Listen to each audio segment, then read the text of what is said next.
8. 테스 옆자리에 올라앉은 엘렉 더브빌은 첫 번째 언덕의 산마루를 따라 빠른 속도로 말을 몰면서 테스에게 의례적인 인사말을 건넸고 그녀의 짐을 실어 마차는 뒤로 멀리 뒤쳐졌다. 주변에 소리 없이 다가오는 거대한 풍경이 사방으로 펼쳐졌다. 뒤로는 그녀가 태어난 고향의 푸른 골짜기가 앞으로 트렌트리지에 갈 때 보고 처음 보는 우중충한 시골 풍경이 펼쳐져 있었다. 그렇게 그들은 비탈길의 꼭대기에 이르렀고 거기서부터는 1마일가량 내리막으로 직선도로가 길게 뻗어 있었다. 테스 더비필드는 천성적으로 겁이 없는 편이었지만 아버지의 말이 사고로 죽은 다음에는 마차만 타면 지나치게 소심해졌다. 조그마한 요동에도 깜짝깜짝 놀랐는데 안내자가 말을 모는 품이 거칠어지자 그녀는 더 불안해졌다. 내리막길은 천천히 가실 거죠? 그녀는 억지로 태연한 척하며 물었다. 더버빌이 그녀를 돌아보고 크고 흰 앞니 끝으로 여성년을 씹으며 입술로 천천히 미소를 만들었다. 아니 테스, 담배 연기를 한두 모금 빨아들인 뒤 그가 대답했다. 테스같이 용감한 아가씨가 어울리지 않는 말씀을 하시네. 글쎄, 난 내리막은 언제나 전속력으로 달려 기운을 내는 데는 이거만큼 좋은 게 없거든. 하지만 지금은 그럴 필요가 없지 않으세요? 아하, 고개를 저으며 그가 말했다. 생각해 주어야 할 게 하나 있어. 나 혼자만이 아니거든. 팀도 생각해 줘야 해. 성질이 아주 별나서 말이야. 팀이 누군데요? 아, 이 앞말 이름이야. 조금 전에도 아주 험상궂게 나를 돌아보는 것 같은데 못 봤어? 겁주지 마세요. 테스가 뻣뻣하게 말했다. 알겠어. 이 세상에 이 말을 다룰 수 있는 사람은 나뿐이야. 이 세상에는 다룰 수 있는 사람이 아무도 없는데 있다면 그건 나야. 왜 그런 말을 타세요? 아, 당연히 나올 만한 질문이군. 내 운명인가 보지. 팀은 사람을 죽인 적도 있어. 내 소유가 되고 난 다음 나도 죽을 뻔했지. 그래서 그때는 이 이야기는 진짜니까 잘 들어. 내가 이 녀석을 죽지 않을 만큼 패했지. 그런데도 여전히 난폭해서 몰다 보면 생명의 위협을 느낄 때가 있다니까. 내리막길이 막 시작되었다. 말의 성질 때문인지 아니면 주인이 그렇게 몰아서인지 후자가 더 그럴 법하지만 말은 자신에게 무모한 질주를 기대하는 것을 너무나 잘 알고 있어서 뒤에서 무슨 지시를 받을 필요가 없는 것 같았다. 그들은 아래로 내달렸다. 바퀴는 팽이처럼 윙윙 소리를 냈고 마차의 차축은 좌우로 심하게 요동치는 바람에 땅바닥과 사선을 이룰 정도였다. 말의 몸통은 눈앞에서 파도처럼 솟았다 가라앉곤 했다. 가끔 바퀴가 땅 위로 몇 미터를 날다 떨어질 때도 있었고 돌멩이가 산 울타리 너머로 튕겨 나가기도 했으며 말굽에서 튀는 번쩍거리는 불꽃이 햇빛을 무색하게 하기도 했다. 곱게 뻗은 길을 달릴수록 시야가 넓어졌고 길 양쪽에 두건 나무 가지가 쪼개지듯 갈라져서 어깨 뒤로 쏜살같이 사라졌다. 바람은 테스의 흰 모슬린 원피스를 뚫고 속살까지 파고들었고 곱게 빗은 그녀의 머리카락을 휘날리게 했다. 그녀는 무서워하는 기색을 드러내지 않으려고 결심했지만 고삐를 쥔 더버빌의 팔을 붙잡고 말았다. 팔을 잡지 마. 그러면 우리 둘 다 날아간다. 내 허리에 매달려.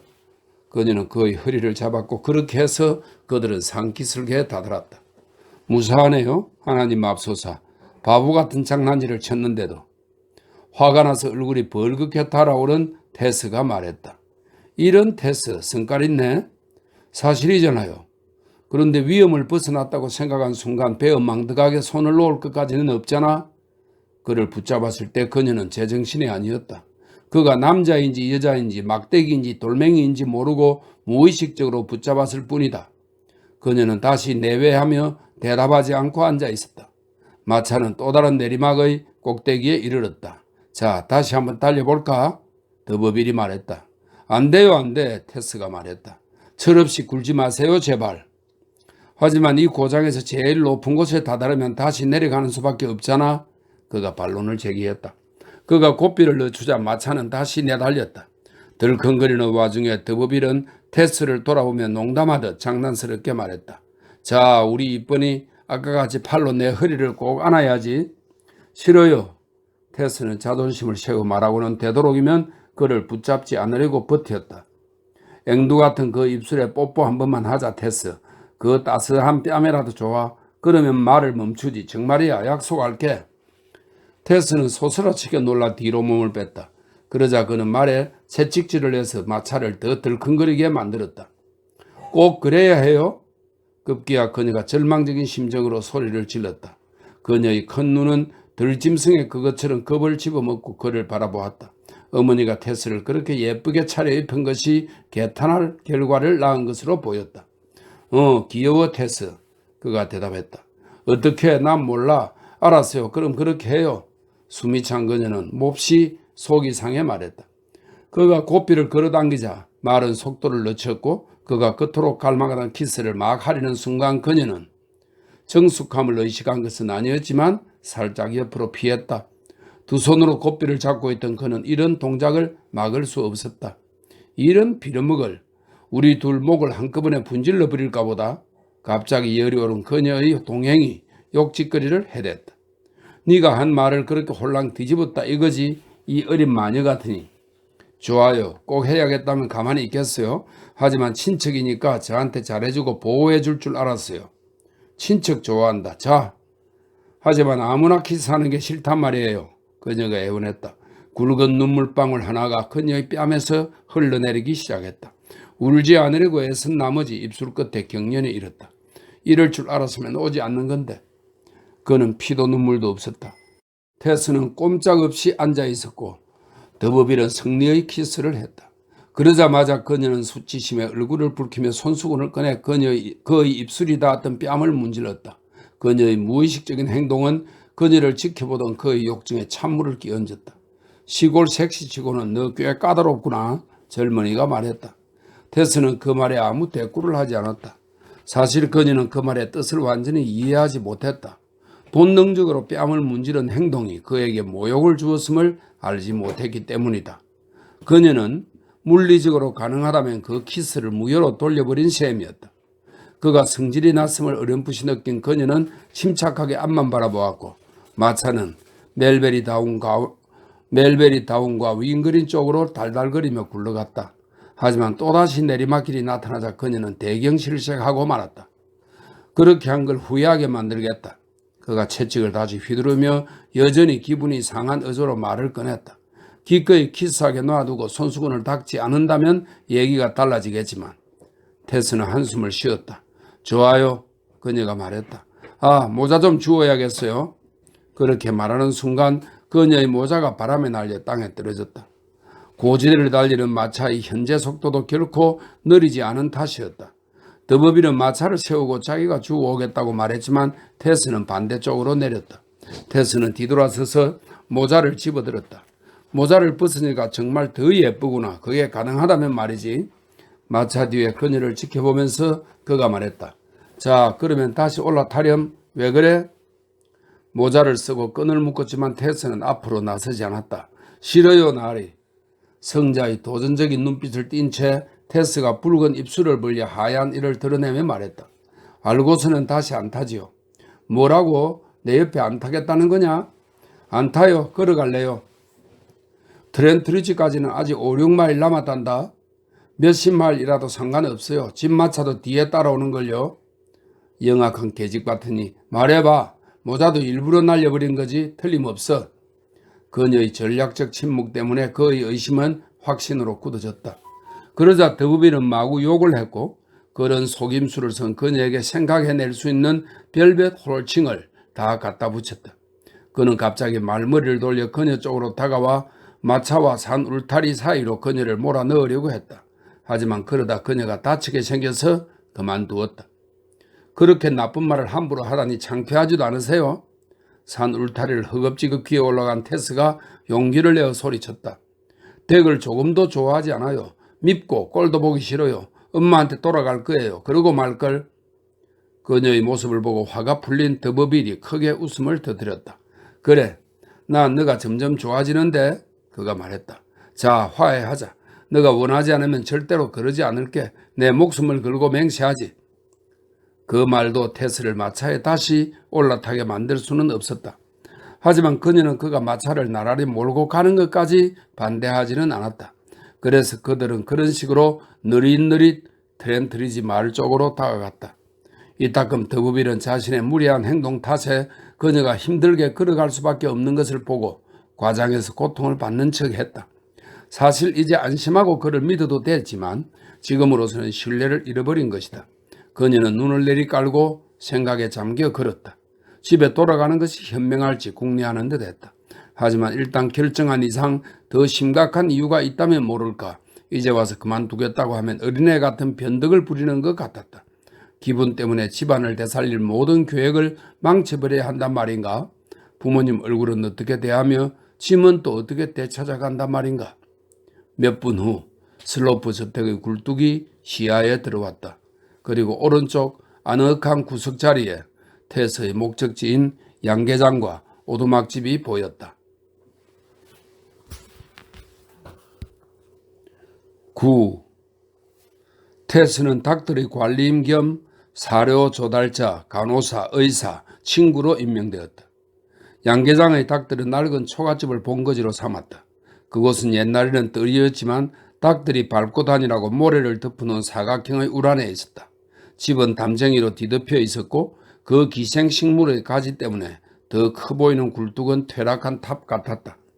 아래층의 방들은 전적으로 그 집을 지으니가 이제는 교회 묘지의 동쪽과 서쪽에 잠들어 흙으로 돌아간 등본 소유권자들이 아니라 자기들인 양 주인 행세를 하며 왔다 갔다 하는 닭들이 차지하고 있었다. 옛 주인들의 후손들은 그 사실을 자기들 집안에 대한 멸시로 받아들였다. 더부빌가가 이곳에 와서 저택을 짓기 이전에 그들이 그처럼 애착을 가졌고 또 조상들이 많은 돈을 들여가면서 여러 세대 동안 소유해왔던 집의 소유권이 법 절차에 의해 넘어가자마자 스토크 더부빌 댁 마님은 집을 무신경하게 양계장으로 바꾸고 말았던 것이다. 우리 할아버지 때는 사람이 살기에도 훌륭한 집이었는데 라고 그들은 말했다. 수십 명의 아이들이 자라며 우르된 방에서는 이제 막 알을 까고 나오려는 병아리들이 껍데기를 쪼아대는 소리로 가득했다. 수수한 차림의 농부들이 앉아 쉬던 의자가 놓여있던 곳은 닭장 속에 들어앉아 딴전을 피우는 암탉들이 차지했다. 한때 이글거리며 타오르던 벽난로와 난로 주변은 이제 엎어놓은 벌통으로 채워졌고 암탉들은 거기서 알을 낳았다. 집 주인이 바뀔 때마다 삽으로 정성 들여 갖고 오던 텃밭은 수탉들이 난장판을 만들었다. 이 초가가 서 있는 뜰은 담으로 둘러싸여 있어서 문을 통해서만 들어갈 수 있었다. 다음 날 아침 테스가 양계장을 운영했다고 자처하는 사람의 딸로서 자기 딴에는 궁리하여 배치를 바꾸고 개선하는 작업을 1시간가량 하고 있는데 담에 나 있는 문이 열리더니 흰 모자를 쓰고 앞치마를 두른 하녀가 들어왔다. 본처에서 온 하녀였다. 마님이 여느 때같이 닭들을 데려오라고 하신다. 그녀가 말했다. 하지만 테스가 잘 알아듣지 못하자 설명을 덧붙였다. 마님은 연로하시고 앞을 못 보시거든. 앞을 못 보신다고요? 테스가 말했다. 이 소식이 불러일으킨 불안감이 구체적으로 다가오기도 전에 그녀는 동료의 지시에 따라 함부르크 종 중에서 빼어나게 예쁜 놈 2마리를 팔에 안고 역시 2마리를 팔에 안은 하녀를 따라 인접한 저택으로 들어갔다. 건물은 화려하고 웅장했지만 그 건물을 쓰는 사람이 말 못하는 동물에게 사랑을 쏟는다는 흔적이 도처에서 드러났다. 현관에는 깃털이 날아다녔고 잔디밭에는 닭장이 놓여 있었다. 1층 거실에 빛을 등지고 안락의자에 편안히 앉아있는 사람이 이 저택의 소유주이자 안주인이었다. 환갑을 넘지 않은 혹은 그보다 아래인 백발의 부인은 챙이 달린 큰 모자를 쓰고 있었다. 부인의 얼굴에는 오래전에 시력을 잃었거나 태어나면서부터 장님인 사람들의 무표정이 아닌 시간이 지날수록 나빠지는 시력을 되찾으려고 애쓰다 마지못해 포기한 사람들한테서 종종 보이는 풍부한 표정이 나타났다. 테스는 양쪽 팔에 닭을 한 마리씩 안고 부인 앞으로 다가갔다. 아, 우리 닭을 돌봐주러 온 아이인가? 생소한 발소리를 알아차린 더부빌 부인이 말했다. 닭 잘 돌봐주면 좋겠구나. 우리 관리인이 너가 적임자라고 하더라. 그래, 어디 있니? 아, 이놈이 스트러시로구나. 그런데 오늘따라 활기가 별로 없는 것 같네? 낯선 사람이 만지니까 놀란 모양이다. 그리고 페나도 그래, 겁을 좀 집어먹었는걸. 그렇지 얘들아. 하지만 곧 너하고 친해질 거야. 노마님이 말하는 동안 테스와 다른 하녀는 손짓에 따라 그녀의 무릎 위에 닭을 한 마리씩 올려놓았다.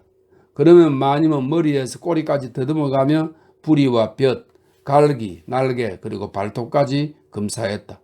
부인은 촉감만으로도 닭을 금방 알아보았고 깃털이 부러지거나 땅에 끌려 더러워진 것까지 지적했다.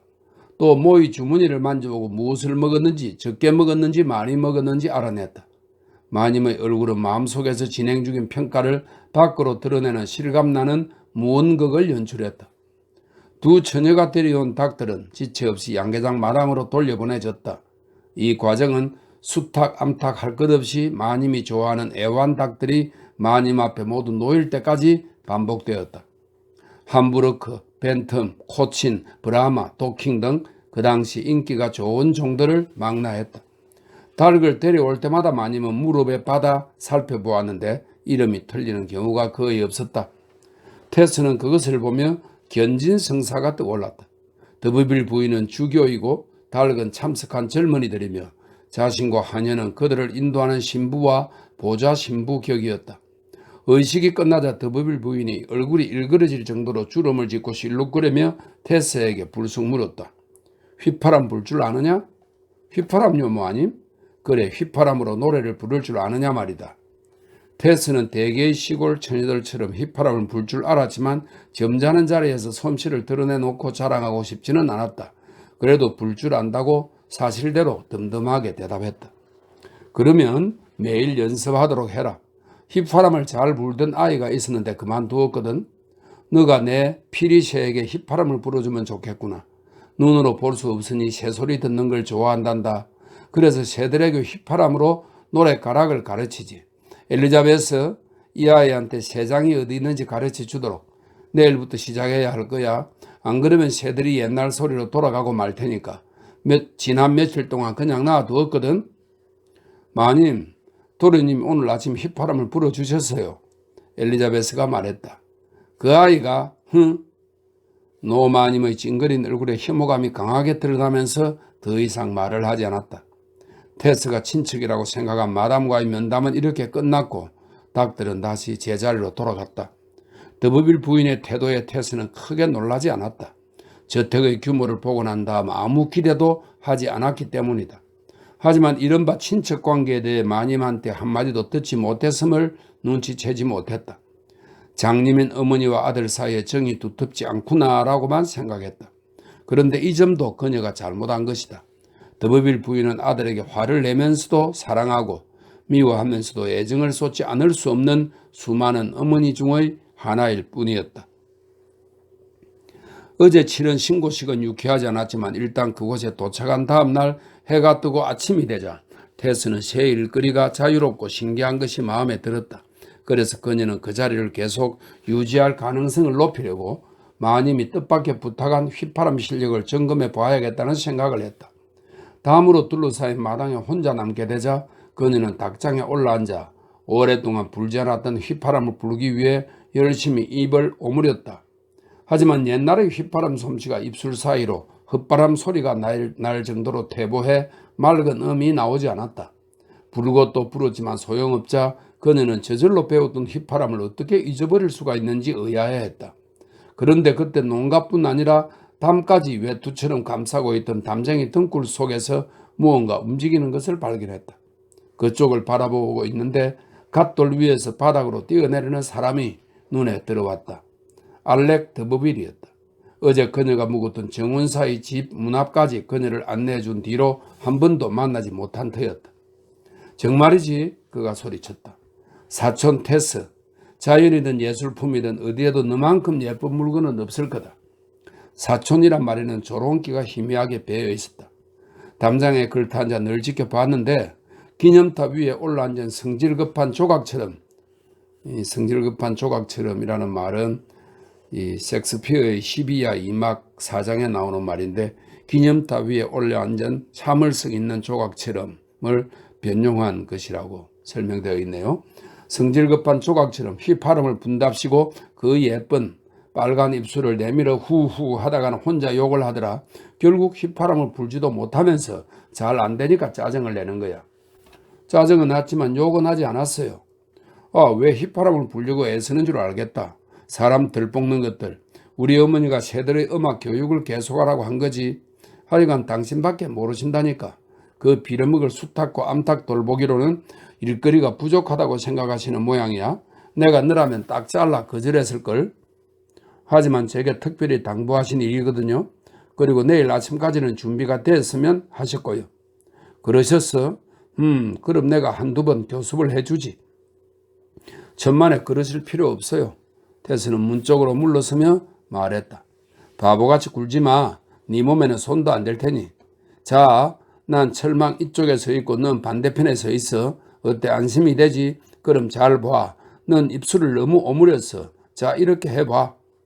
그는 자신의 말에 맞춰 시범을 보이면서 그 입술을 치워요, 치우세요 란 노래의 한 소절을 휘파람으로 불었다. 하지만 테스는 인유를 놓쳤다.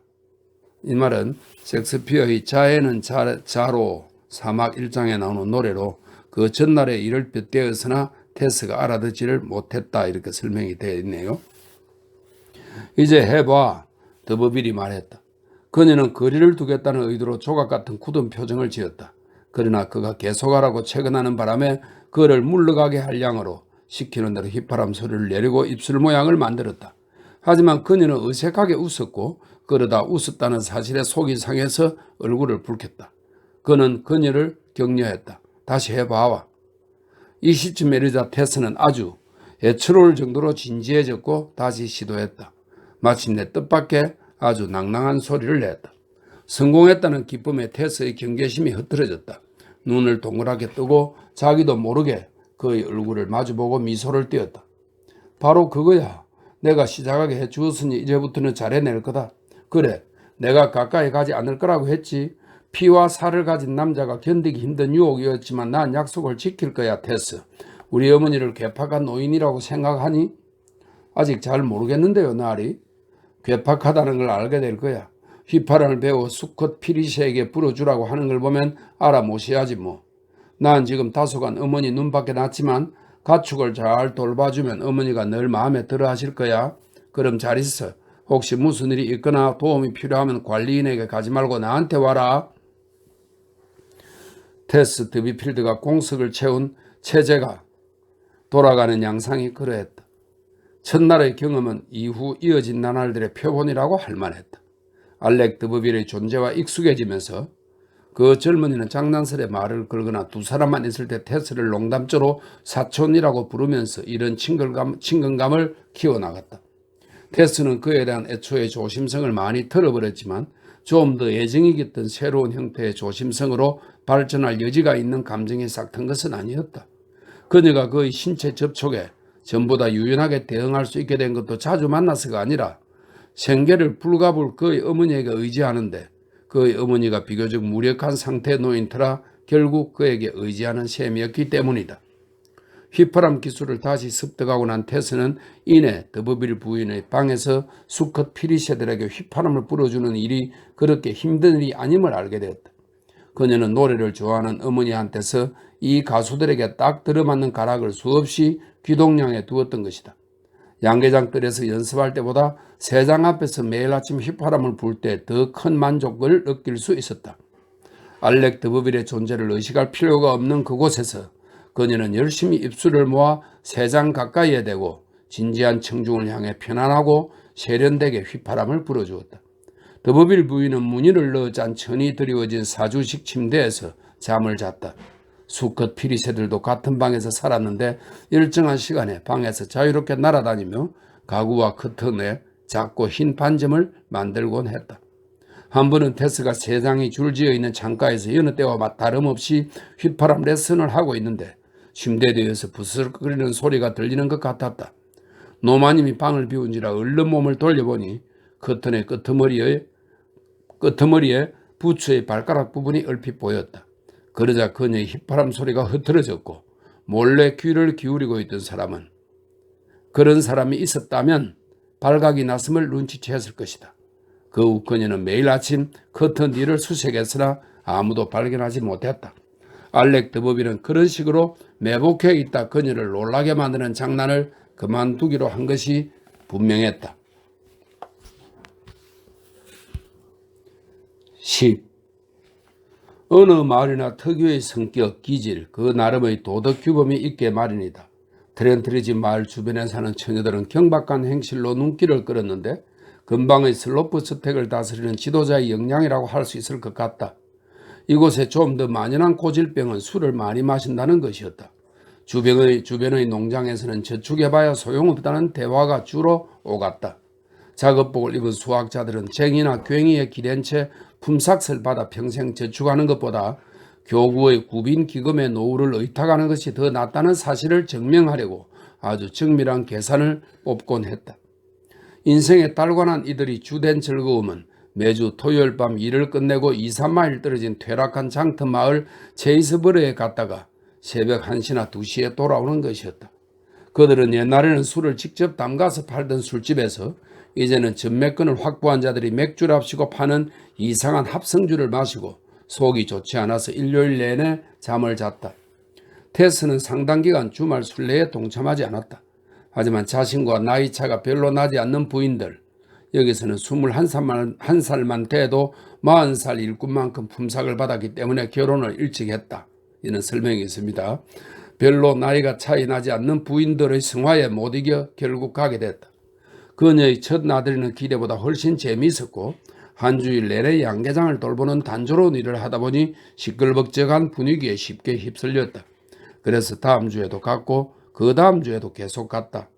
다나한 데다 명랑하고 또 무엇보다도 막 처녀 꼴이 박힌 시기라 그녀의 등장은 체이스버르 거리에서 노닥거리는 건달들의 엉큼한 눈길을 끌기에 충분했다.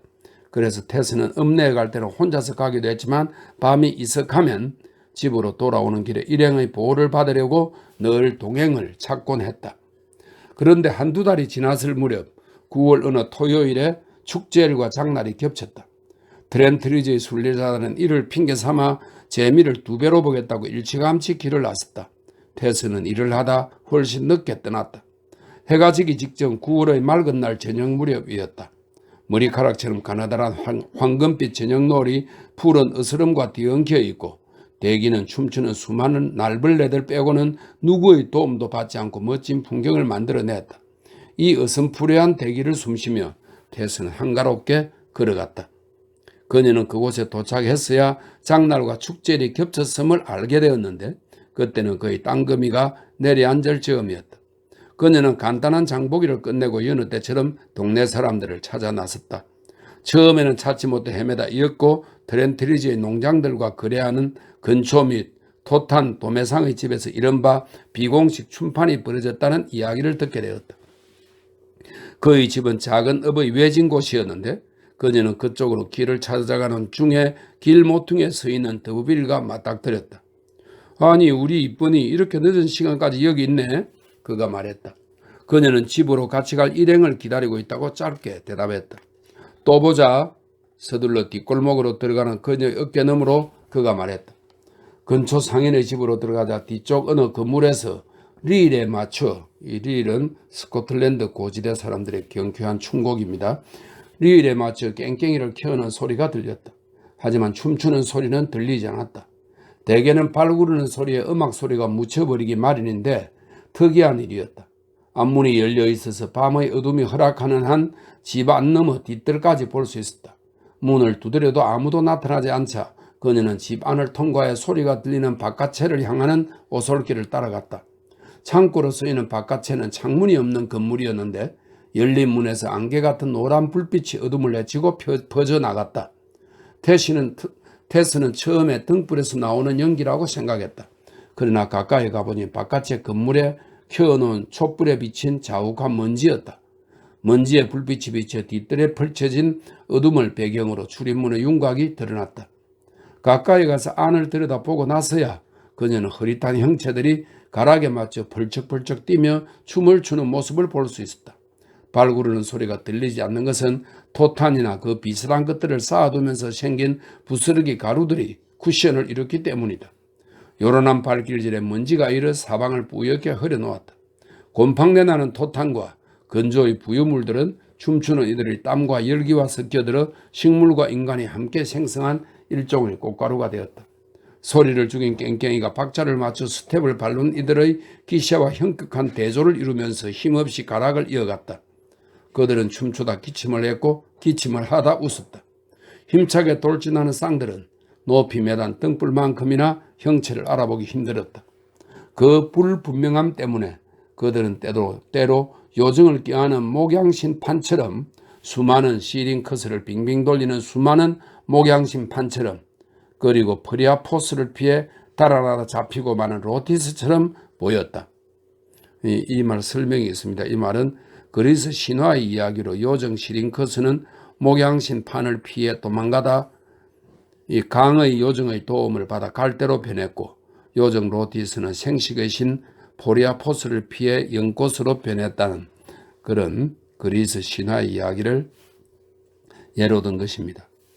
이따금 한 상씩 바람을 쐬려 문간으로 나오곤 했는데 휘꾸무리한 연기가 더 이상 그들의 얼굴을 가리지 않자 이 반신반인들은 동네 사람들의 소박한 얼굴로 돌아왔다. 불과 2-3시간 만에 트렌트리치가 이렇게 미친 듯이 변신할 수 있는가? 벤치와 근처 다발에 앉아있던 한 무리의 목양신들 중 하나가 테스를 알아보았다. 아가씨들이 플라워 드 루스에서 춤추는 걸 별로 좋아하지 않으니까요. 그가 설명했다. 누구를 마음에 두고 있는지 만천하에 알리고 싶지 않아서지요. 게다가 그 집은 관절에 기름칠이 좀 됐다 싶으면 문을 닫는다고 하니까 여기 와서 술을 배달시켜요. 그런데 집에 언제 가나요? 조금 걱정이 된 테스가 물었다. 이제 금세 갈 거요. 이제 끝에서 2번째 곡이라우. 그녀는 기다렸다. 춤이 끝날 무렵 일행 중 몇몇은 귀가할 생각이 있는 것 같았다. 하지만 다른 사람들은 갈 생각이 없어서 또 열을 지어 춤출 준비를 했다. 테스는 이게 분명히 마지막이겠거니 생각했다. 그녀는 초조하고 불안했다. 하지만 오랫동안 기다린 터라 계속 기다릴 수밖에 없었다. 축제일이어서 혹시 사악한 의도를 가진 건달들이 도처에 숨어 있을지 모를 일이었다. 테스는 예측할 수 있는 위험은 두렵지 않았지만 미지의 위험은 겁이 났다. 말로 근처라면 두려움이 덜했으리라. 너무 걱정 마시오, 얌전한 아가씨. 얼굴이 땀에 젖은 한 청년이 기침을 하는 중간중간 이렇게 한마디 거들었다. 밀짚 모자를 뒤로 젖혀서서 모자의 태가 성자의 후광처럼 얼굴을 에워싼 청년이 덧붙였다. 뭐가 급해요? 내일이 일요일이니까 주여 감사하나이다. 예배 볼 때 잠이나 자지 뭐. 자, 나하고 한번 돌아보실까? 그녀는 춤추는 것을 싫어하지는 않았지만 여기서 춤추고 싶지는 않았다. 율동은 더 격렬해졌다. 빛을 내는 먼지 기둥 뒤의 깽깽이 연주자들은 때때로 엉뚱한 기러기 발을 구르거나 활의 등으로 현을 켜서 변주를 했지만 그러거나 말거나 흑흑대는 형체들은 빙빙 돌면서 앞으로 나아갔다. 그들은 파트너가 마음에 들면 다른 사람과 춤을 추지 않았다. 파트너를 바꾼다는 것은 한마디로 어느 쪽이든 만족스러운 선택을 하지 못했음을 의미했다. 그런데 이때쯤에 이르면 누구나 딱 맞는 짝을 찾았다.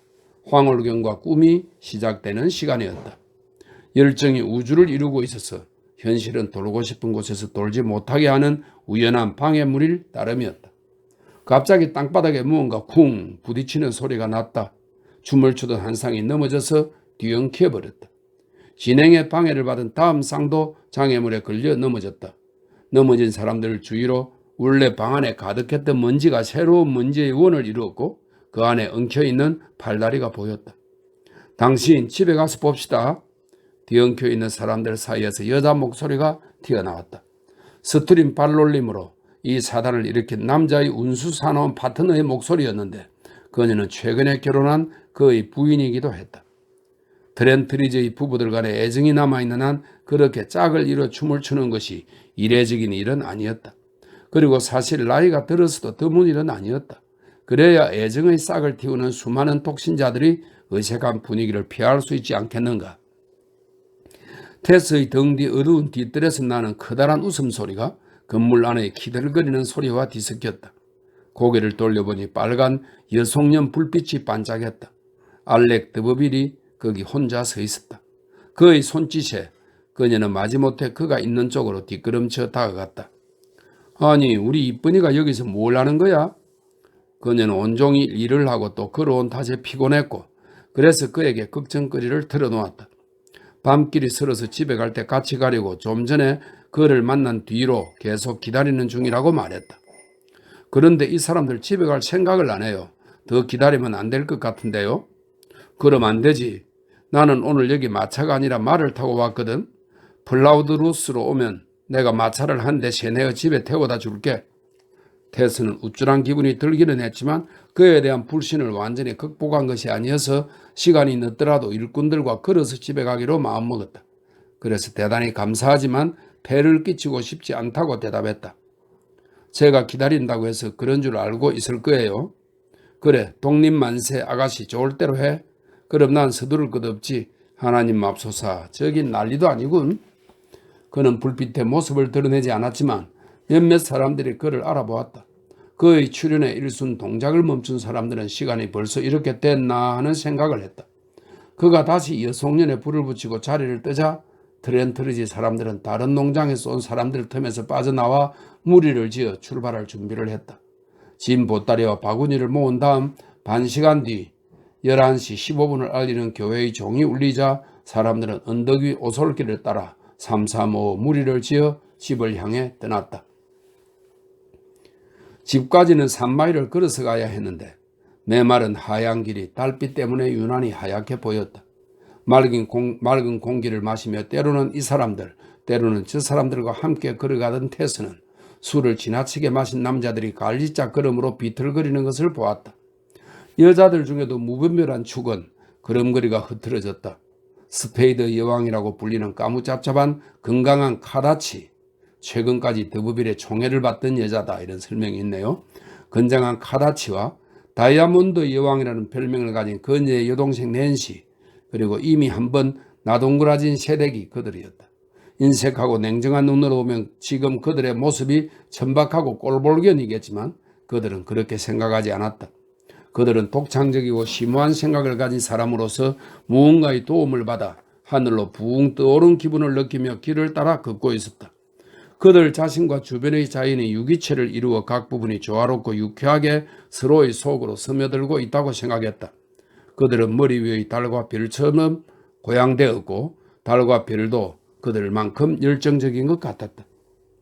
아버지의 집에서 술주정이라면 질리도록 봐온 테스는 그들의 만취했음을 깨닫자 더 이상 달빛을 받으며 걷는 즐거움을 만끽할 수 없었다. 하지만 앞서 말한 이유로 그들을 따라갈 수밖에 없었다. 널찍한 큰 길에서는 흩어져서 걸었지만 길이 목초지로 들어가는 입구로 이어지면서 또 앞장선 사람이 문을 여는데 애를 먹으면서 한 군데로 모여 서게 되었다. 앞장서 걷던 사람은 스페이드 여왕 카였는데 그녀의 버들가지 바구니에는 어머니의 식료품과 자신의 옷감 그리고 한 주일 쓸 물건들이 들어있었다. 카는 바구니가 크고 무거워서 운반에 편하도록 머리에 이었는데 양손을 허리에 얹은 채 걷는 그녀의 머리에서 바구니가 불안하게 흔들렸다. 아니, 등에 흘러내린 게 뭐여, 카라치? 문득 일행 중 한 사람이 물었다. 모두 카를 바라보았다. 날렵한 얇은 면 겉옷을 걸친 그녀의 뒤통수에서부터 허리 아래까지 중국인의 변발 비슷한 것이 밧줄처럼 내려와 있었다. 머리단이 흘러내린 거지, 누군가가 말했다. 머리단이 아니었다. 바구니에서 흘러나온 검은 액체였고 차갑고 고요한 달빛을 받아 미끌미끌한 뱀처럼 번들거렸다. 닭밀이군, 지켜보던 한 부인이 말했다. 닭밀이 맞았다. 카의 연로한 할머니가 단 것을 무척 좋아했다. 꿀은 집에 있는 벌통의 지천이었지만 할머니가 간절히 닭밀을 원했기 때문에 카가 깜짝 선물로 마련한 것이었다. 급히 바구니를 내려놓은 이 까무잡잡한 아가씨는 시럽이던 그릇이 깨졌음을 알게 되었다. 이쯤 되자 예사롭지 않은 카의 등짝을 보고 모두 한바탕 폭소를 터뜨렸다. 웃음거리가 되어 열이 뻗친 검은 여왕은 머리에 제일 먼저 떠오른 방법대로 비웃어대는 사람들의 도움을 받지 않고 혼자 그 얼룩을 지우기로 했다. 그녀는 씩씩거리며 그들이 막 지나가려던 풀밭으로 뛰어가서 덜퍼덕 등을 대고 누웠다. 그리고 양 팔꿈치를 땅에 받치고 풀에 등을 비벼서 옷의 얼룩을 없애려고 했다. 웃음소리가 더 커졌다. 카의 우스꽝스러운 모습을 보고 포복절도하는 바람에 힘이 다 빠진 사람들은 문, 말뚝, 빗장을 부여잡고 웃어댔다. 그때까지 가만히 있던 우리 여주인공도 이런 야단 법석에 따라 웃지 않을 수 없었다. 그것은 불운이었다. 여러 가지 의미로. 일행의 목소리 가운데서 술에 취하지 않은 테스의 낭낭한 웃음소리가 들리자마자 검은 여왕의 마음속에 오래 묻혀있던 경쟁의식의 불꽃이 그녀의 분노에 불을 붙였다. 벌떡 일어난 그녀는 미움의 대상을 향해 바싹 다가섰다. 이년아, 감히 누굴 비웃어? 다른 사람들이 다 웃어서 참을 수가 없었어요. 아직 웃음기가 남아있는 테스가 사과했다. 야, 네가 대단한 줄 아는 모양인데, 응? 지금 그분이 네한테 푹 빠졌다고? 그런데 좀 기다려보시오, 마님. 좀 기다려보시라고. 너 같은 년은 둘이 덤벼도 문제 없으니까 덤벼 맛을 보여줄 테니. 검은 여왕이 겉옷 윗도리를 벗기 시작하자 테스는 기겁했다. 옷골이 우스꽝스러워서 검은 여왕은 벗는 편이 홀가분했다. 마침내 그녀는 달빛 아래 그 포동포동한 목덜미와 어깨, 두 팔을 드러냈는데 프락시텔레스의 조각처럼, 이 프락시텔레스는 기원전 4세기 그리스의 유명한 조각가입니다. 프락시텔레스의 조각처럼 빛이 나고 아름다웠다. 흠잡을 데 없이 풍만하고 건장한 시골 처녀의 몸매였다. 그녀는 두 주먹을 불끈 쥐고 테스에게 덤벼들 기세였다. 정말이지 난 싸우지 않겠어요. 테스는 위험을 갖추어 말했다. 그렇고 그런 여자들인 줄 진작 알았다면 이런 쌍스러운 패거리와 어울려 수모를 당하지도 않았을 거예요. 지나치게 여러 사람을 싸잡아 매도한 이 발언이 예쁜 테스의 불운한 머리 위로 욕설 세례를 내렸다. 특히 카와 마찬가지로 더부빌과 관계를 가졌다는 의혹을 산 다이아몬드 여왕이 카와 합시하여 공동의 적에게 덤벼들었다. 몇몇 여자들이 저기를 드러내며 맞장구를 쳤는데 그날 밤 흥청망청 놀지 않았다면 이렇게 어리석게 굴 여자들은 아니었다. 테스가 궁지에 몰려 혼쭐이 나는 상황에 이르자 여자들의 남편이나 애인들이 테스를 옹호하면서 화해를 붙여보려고 했지만 곧바로 확진이 되는 결과를 낳고 말았다. 테스는 분하고 창피했다. 이제 한밤중에 혼자 걸어가는 것은 문제가 아니었다. 가능한 한 빨리 이 무리에서 벗어나야겠다는 생각뿐이었다. 무리에서 좀 나은 축은 다음 날이면 성질낼 것을 후회하리라는 사실을 그녀는 잘 알았다. 그들은 이제 모두 목초지에 들어와 있었고 테스는 혼자 가버리려고 뒷걸음을 쳤다. 그때 말을 탄 사나이가 길가 산 울타리 모퉁이에서 불쑥 나타났다. 알렉 드부빌이 그들을 두루 내려다 보았다. 자네들 웬 난리 법석인가? 그가 물었다.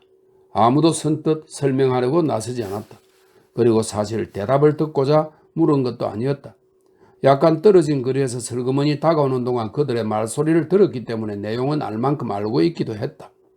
테스는 일행과 떨어져서 문 옆에 서 있었는데 그가 그녀 쪽으로 몸을 숙였다. 내 뒤에 올라타. 그가 나지막하게 속삭였다. 순식간에 저 악다구니 고양이 떼한테서 벗어날 수 있을 테니까. 그녀는 기절할 지경이었다. 그만큼 위기감이 생생했던 것이다. 이전에도 여러 번 거절했듯이 여느 때의 테스라면 이런 도움과 동행의 제안을 거절했을 테고 혼자라는 사실도 달리 결정하게 만드는 요인이 되지 않았을 것이다.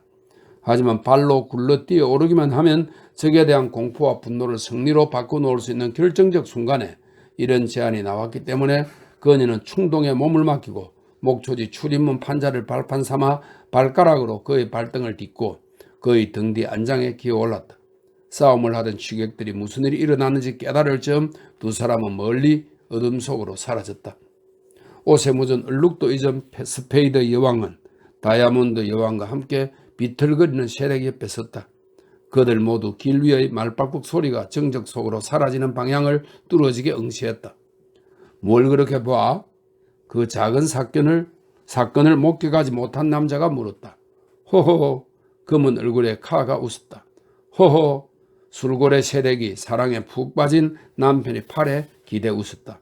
허허, 카의 어머니가 웃었다. 코 밑 수염을 쓰다듬으며 그녀는 상황을 간명하게 요약했다. 프라이팬에서 불로 뛰어들었구먼. 그러고 나서 술을 아무리 과하게 마셔도 영구적인 해는 입을 것 같지 않은 이 야외의 자손들은 목조지에서 난 오솔길로 발길을 옮겼다.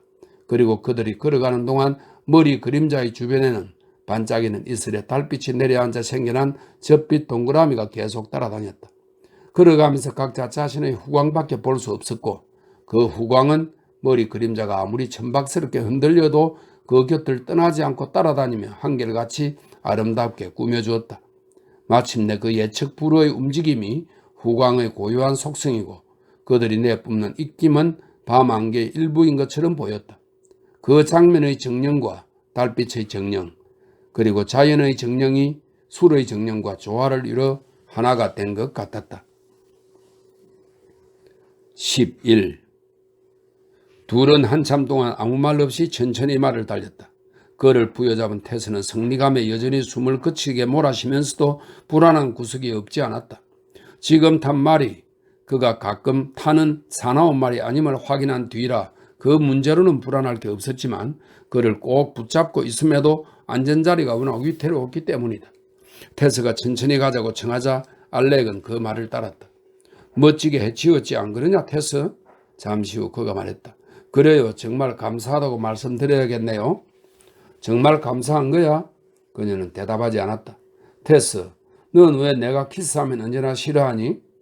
그건 나리를 사랑하지 않으니까요. 확실해? 어떨 때는 화가 나기도 해요. 아, 내가 걱정한 대로군. 하지만 알렉은 그녀의 고백에 싫은 내색을 하지 않았다. 그래도 냉담한 것보다는 낫다는 게 그의 생각이었다. 나 때문에 화가 나면 화가 난다고 왜 말하지 않았어? 왜 못하는지 잘 아시면서요. 여기서는 제 기분대로 살 수 없잖아요. 내가 이쁘다고 찝쩍거려서 기분 나쁠 때가 많았니? 때로는요. 몇 번이나. 잘 아시잖아요. 너무 여러 번요. 내가 그럴 때마다 기분이 나빴던 거야? 테스는 침묵을 지켰다.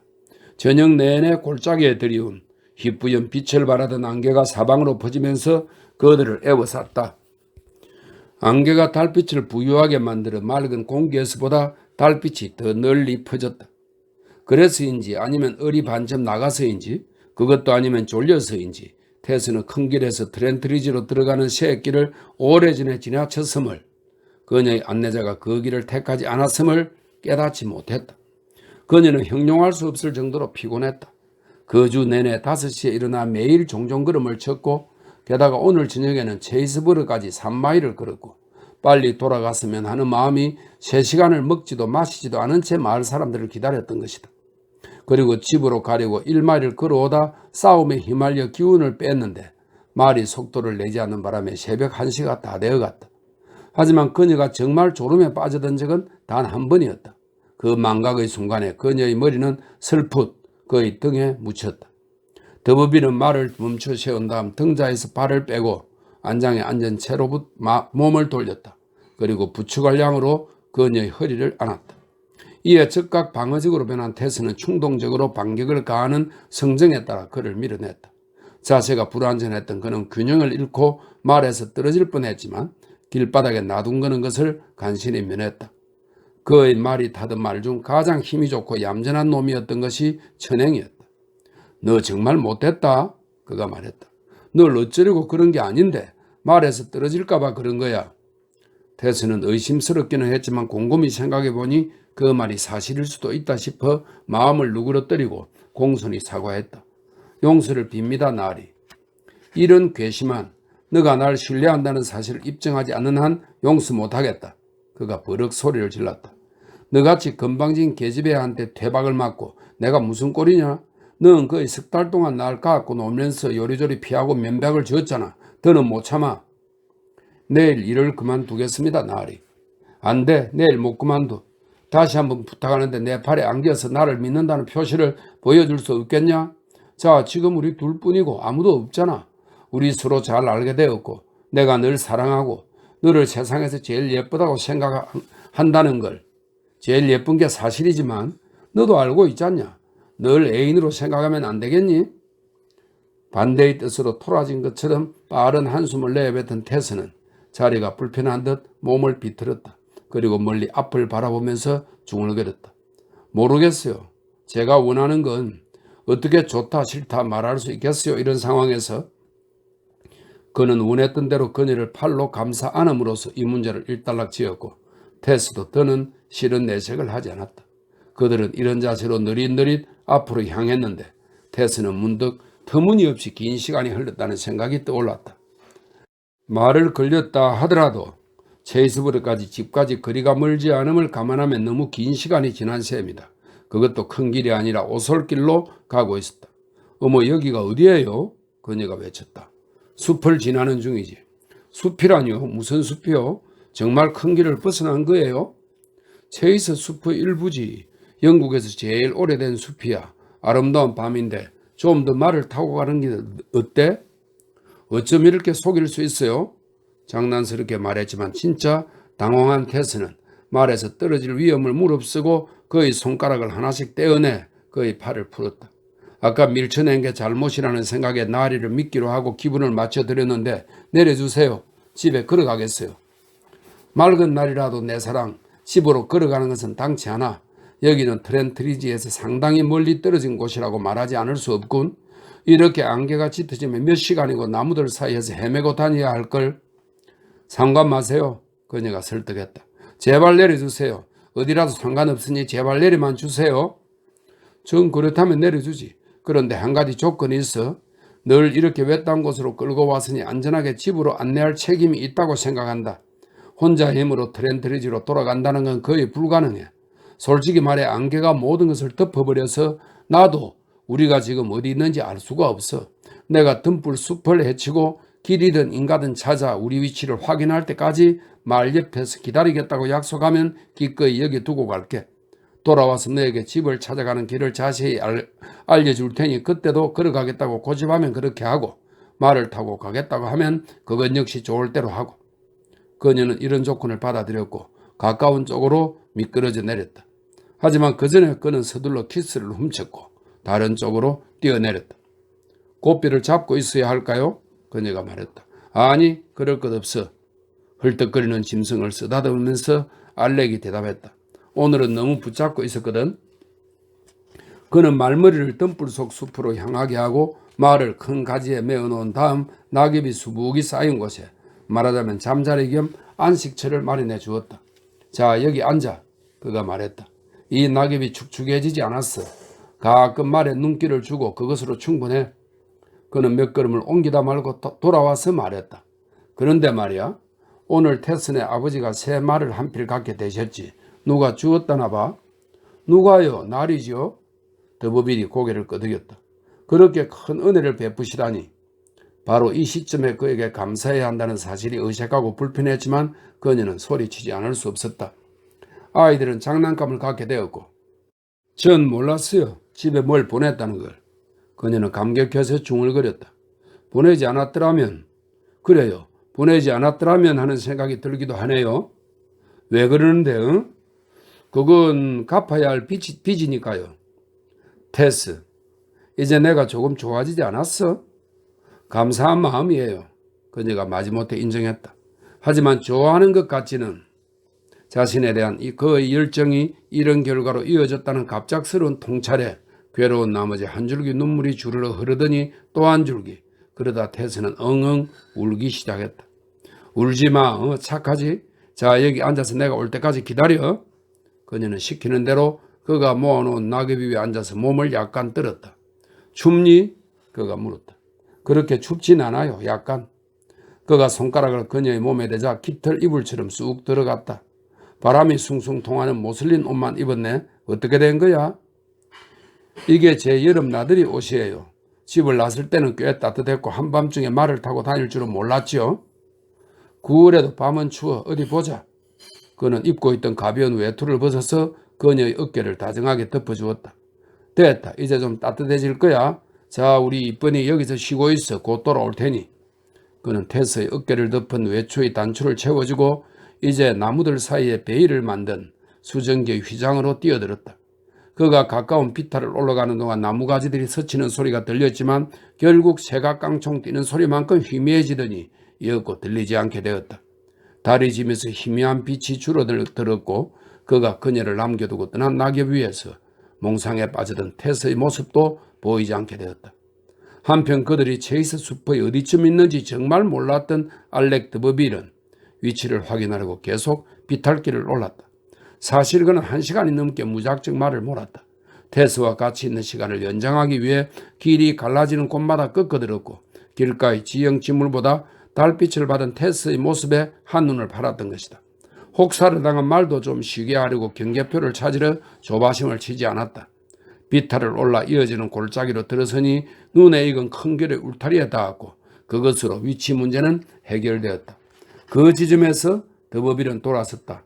하지만 이때쯤 달빛은 완전히 사라졌고 게다가 안개가 자욱이 끼어서 곧 동이들 터였지만 제이스 숲은 짙은 어둠에 쌓였다. 나무가지에 부딪히지 않으려면 양팔을 벌리고 앞으로 나아가야 했는데 처음에는 자신이 출발한 바로 그 지점으로 돌아갈 수 없을 것만 같았다. 오르락 내리락 이리저리 헤매고 돌아 마침내 가까이서 말이 움직이는 소리를 듣게 되었다. 그러다 자기 외투의 소매에 발이 걸려 넘어질 뻔했다. 테스, 더보빌이 말했다. 대답이 없었다. 사방이 너무 깜깜해서 발밑의 어슴풀에 희미한 무엇, 그가 낙엽 위에 남겨놓은 흰 모슬린 옷을 입은 여자의 형상 말고는 아무것도 보이지 않았다. 그 밖의 모든 것은 칠흑같이 어두웠다.